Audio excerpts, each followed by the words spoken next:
Today, I'm going to show you how to create your very own package using Swift Package Manager. SPM, baby. Oh yeah. What's going on, everybody? It's your boy Kilo Loco, and today we're going to be going over how to create your very own package. So let's jump right on into it. What we're going to do is we're going to open up a new project, or a new project, just like you normally would any other time. And what we're going to do is we're just going to do a single view application. Now this is going to work whether you already have an app or not. And let's just go ahead and create an app right now. All right, so I'm going to just call mine my current app, and we're going to head over to next, save it over to KL Learning. That's where I learn you. So let's go ahead and save that in there. All right, so like I said, you can either start off a brand new project and do this, or you could do this in your current app. And the reason why you want to do this in an actual app as opposed to going up to File, hitting New, and then doing Swift Package and doing a fresh package is because you're probably going to want to test the code. It's very important that you test your code. You're not just putting anything out there that might not even compile. That'd be bad. But what we're actually going to do is we're going to first start off by implementing a service. So let's go ahead and create a brand new service. So we're going to do a new file. Just go ahead, do a Swift file. All right, we got a big, sexy service. That's what we're going to have. And let's go ahead and implement our service right now. All right, so as you can see, we have our big sexy service, and all we have in here is just a static method. It's called do something special, and all it's going to do is it's going to print out this right here. So let's go back over to our content view, and what we want to do is we want to just test to make sure that this code works properly. And that's the whole entire reason of having like a current app or creating a new project, so that you can actually test out the code and make sure that it works. So let's go ahead and implement that now. All right, and as you can see, we have this init with big sexy service dot do something special, and whenever we create this content view, it's automatically going to run whatever is in that code. So we should just get a printout. So let's go ahead and run this and make sure that everything's working as expected. All right, so we have hello world, and then if we check our logs, we have something special happen, which once again, that's what our big sexy service is doing. Something special happen, right? So now what we want to actually do is we actually want to create a package. So this is the part where we're actually going to create a package, and we're going to hit that new option that we have available in Xcode 11. And we're going to go down here to File, New, Swift Package. Let's go ahead and do one of those. And it's going to ask us what we want to call our new package. And I'm going to call it My Sexy Package. All right, and then what we also want to do is we want to make sure that we add to our current app, right? And then we also want to make sure that the group is also our current app, but the actual project, the Xcode project file. So we want to make sure that it looks like this, two blues. Next, go to create. And as you can see, we now have this My Sexy Package in here, and it's actually a folder. And it has a couple of different things in it. So it has a README. So this is what you would normally see when you see it on like a repository like GitHub or something like that. And this is all the content that is displayed to the user so that they can use your package. This is the package.swift file. And we can go over this in a different video, but what's really important is that you understand that you have this products right here inside of this package object, and this products is actually it's saying that we're going to be using a library, and this is what it's going to be called, My Sexy Package. Now it's very important that this is spelled the same as the folder that's right here inside of your sources file. This is what essentially makes it so that any file that is added to My Sexy Package, this folder right here, is going to be included and is accessible in the actual Swift package, the Swift package. So if you don't have it named properly, this will not work. And once again, this is just the same as this right here. So we're going to add any files that we want to implement right here. Now this is just your dummy demo, whatever. So we're going to go ahead and get rid of this file right here because it's just garbage. And we're going to grab our big sexy service. We're going to just move this right on into that folder, because remember, whatever's in this folder is going to be accessible through our package. And now what we want to do is we want to head back over to our Xcode project, and we want to scroll down, go over here to frameworks, libraries, and embedded content. We're going to hit that little plus right there. And you see that little house, that little, Roman castle where Zeus lives or whatever. I don't know, Greek mythology, and I said Roman, whatever. All right, so we're gonna hit this little thing right here. We're gonna add it to our project, and now what you will actually notice is if we go ahead and run it, it's actually not gonna build because our big sexy service is no longer part of our app. It's part of the package. And what we need to do is we need to make sure that we are importing our sexy package. So let's go ahead and import that. All right, so now that we have my sexy package imported, we're gonna see that we're still not able to access this code because we didn't use the proper access control. So what we need to do is we need to go back over to our big sexy service, and we need to make sure that we mark this struct and this static function as public so it's accessible outside of the package itself. If we don't mark it as public, then it's automatically set as internal, which means that it's only usable within that target, which is right here. It's only usable within our sexy package, my sexy package, and that's not what we want. We want to make sure that my current app can use it. So now if we go back over to the content view and we run this, Xcode needs to catch up. It's a little bit slow, but if we run this, everything should work as expected. So we print this, so we run our app, we get this printout down here that says something special happened. We're looking pretty good right now, guys. We're looking pretty good. All right. So now what happens when I want to share this code with another project, right? So let's go ahead and, decrease the size of our Xcode project. All we're going to do is we're going to click and drag this out somewhere into whatever folder that you want. And you're going to want to hold Option. You see how it has that little plus? This is when I hold Option. This is when I don't. If I drag it out here, it's going to kind of copy it or pull it out of the project improperly. So make sure you hold Option, you get that little plus and put it wherever you're going to do it. This is going to make a duplicate of this package. Now you're going to see it be dropped into wherever you're at. Mine is on the desktop. As you can see, it says my sexy package right there. And if I want to use it in a different project, we can do that now. So let's go ahead and create a new project. All right, so as you can see, I created this my other project right here, and we obviously don't have our package imported at the moment. So let's go ahead and run it just so that I can show you that I ain't got nothing up my sleeve. I just want to do something different. So let's go ahead and change this text as well so we could say, show that it's clearly something else, my other project. Right, so let's go run that and make sure that it is something different. Kilo Loco's not trying to, psych you out or anything like that. So as you can see, this is my other project. So what you're going to want to do, you're going to want to right click on your actual project, and you're going to say show in Finder. What you're going to do is you're going to grab your package, grab your package, and you're going to paste it in there wherever your project is at. See how it's on the same level?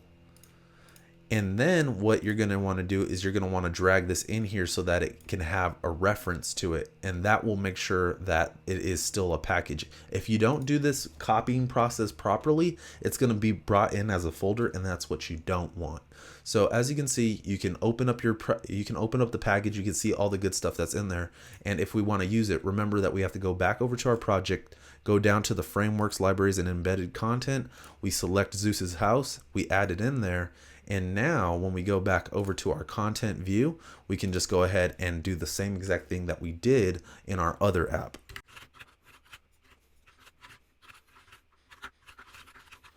All right, and as long as I spelled everything correct, which I think I might have, we should be able to run this and everything should compile, and we should get that printout once again, just as we did before. So my sexy service might have, called it something a little bit different.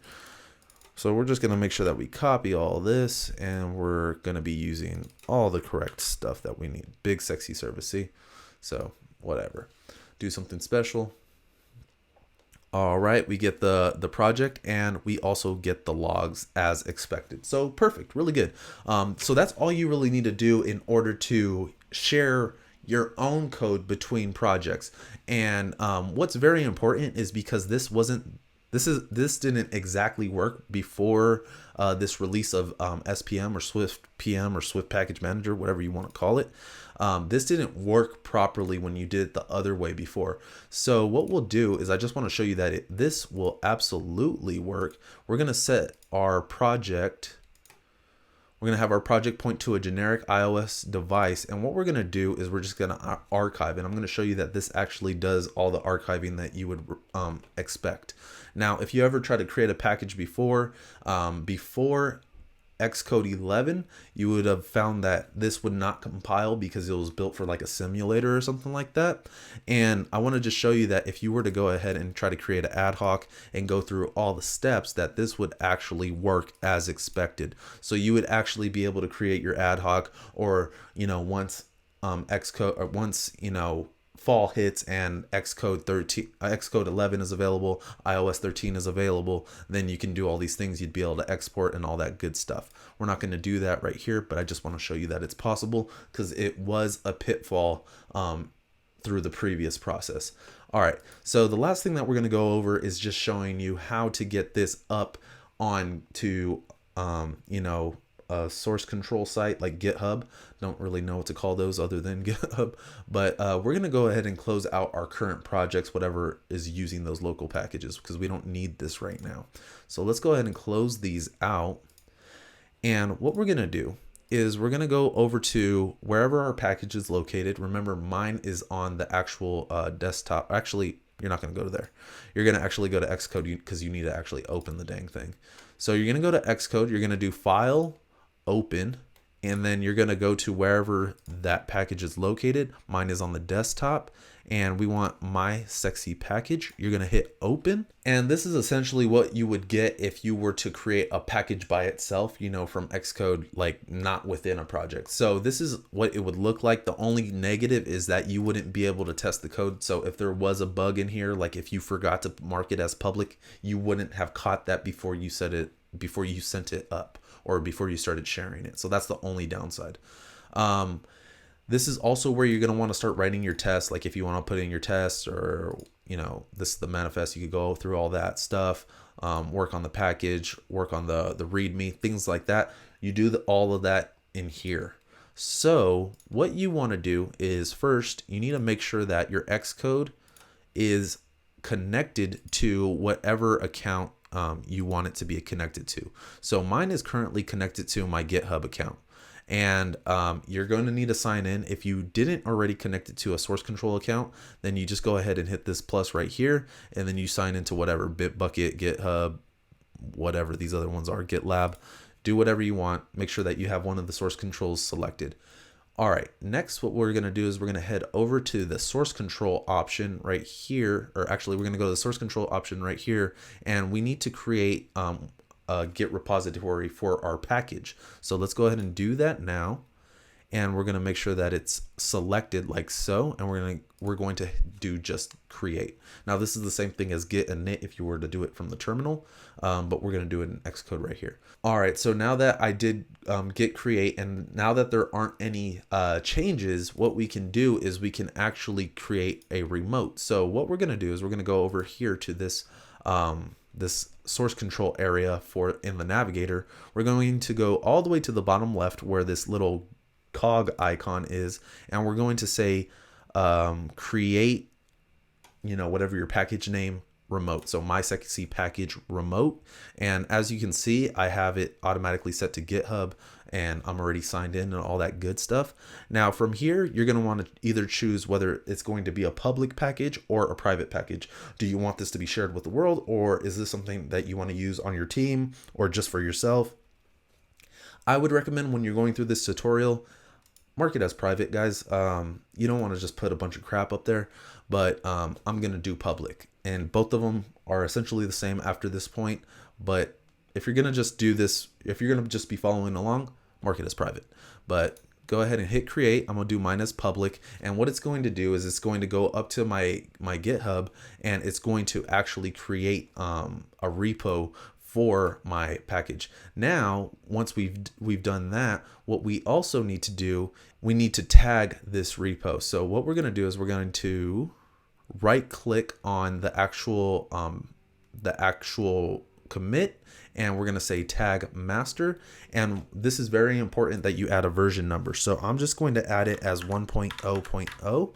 You can add it as 0 point something if you want to do that as well. If the package isn't quite complete and ready to go, then you can do that. But I'm just going to mark mine as completed 1.0.0. Now what we need to do, back over to source control, we're going to push the tags. So make sure you go to push under source control push. You're going to make sure that master is selected, unless you don't want it to be master, but then make sure you include the tags. We're going to push those tags. Once the tags are pushed, we're going to go ahead and we're going to check out and make sure that all the information looks correct on GitHub. So I right click on the commit, and we go view Git on GitHub, and we take a look at my sexy package. And as you can see, it's up here. And what we also want to check is in the source file, in the source folder, we do have the code that we're expecting to be there. Also, if we go back over to the actual repo, you're actually going to be able to check the branch and the tags, and you're going to want to make sure that there's a tag for the version that it's at. So that's going to let people know if there's been an update on the repo that they're potentially using from you. So just, make sure that you're updating that accordingly. All right, so now that we have this all up on GitHub, we're pretty much done inside of the actual package portion of it, since we're not going to be making any changes. From here, what we could do is we can import that project into any of our other apps. So let's go ahead and open up that other app that we originally had open. So my other project. All right, and then what we're going to do is we're just going to make sure that this is still running. We had it running on the XR. Let's run it on the stupid XR. All right, this is our other project. We're still getting that printout. Cool. So now that our package is up on GitHub, whether it's us or somebody else, it can be imported into our project, and we no longer have to do this manually with a local copy of our project. So what we can do is we can go ahead and delete this package, and I'm actually going to move it to the trash because remember, I made a copy and then I put it into the folder. So if I go ahead and take a look at this folder by right clicking on our project and do show in Finder, what you're going to see is that that package is no longer in there, which is perfect. That's exactly what we want. We want to just pretend like we didn't have this package, we didn't create this package, and we're just going to bring in a brand new package from a repo. So let's go ahead and go up to the top, and we're going to go to File. We're going to go all the way down to Swift Packages. We're going to add package dependency. From here, what we can do is we can go to back to our GitHub page. We go to clone or download. We're going to copy this. Just go ahead and click this little button, and we're going to paste that URL in there, and we're going to do next. Now, when we hit next, it should pull up the information on the package itself. And what we're going to do is we're going to choose where or what code we actually want to download. Now, depending on the package, it might be specific versions, it might be a specific branch, or you might even want a specific commit. So we're actually going to be working with the specific version, and what this is saying is up to next major. So that's the default, and what that means is we want to use any 1.0.0 all the way up to 2.0. So we want to do up to, but not including 2.0. So next major means whenever this number is changing, this one right here. So what the convention for the versioning essentially is, one is when you essentially release something, and then whenever you increase this number all the way to the left, you're essentially saying that there's kind of code breaking changes, and that this essentially will not work on previous versions of the app, or previous versions that we're using, anything lower than this or a different number than this. So when it goes to 2, this 1 and 2 essentially would not be able to work together. These other ones are intermediate releases and just minor bug fixes. So just keep that in mind. And that's why we want to do up to next major version, is because we want to use all the code that we can and the latest code that we can without there being code breaking changes. All right, so we're going to go ahead and hit next. It's going to automatically bring in our package for us once we hit finish, and you're going to actually see the package show up right here. Now, what we can, if we go back over to our content view, you'll see that my sexy package is still right there. This is still right here. And if we go over here to my other project, you'll actually see that my sexy package is still being included. And if we go ahead and run this, what's going to happen is we're still going to get that printout. Something special happened. So that's all you need to really, that's all you really need to know in order to get up and running with SPM and creating your very own packages, whether it's for reusing your own code or borrowing somebody else's code. And it's a really cool thing because it allows you to make it so that you don't have to always rewrite the same code over and over and over again, so then you can just start creating your own packages, start making your development time even faster. This is such an amazing feature. I know that I'm going to be using it. I hope you guys are going to be using it too. But that's going to be it for today, guys. I hope you liked the video. I hope you learned something new. And if you did, make sure that you subscribe. I'm going to be putting out all kinds of great videos covering all different types of iOS topics and maybe even a couple other cool topics as well. And you want to be on the lookout for those. But thanks for stopping by. Make sure you guys go out there and keep coding passionately.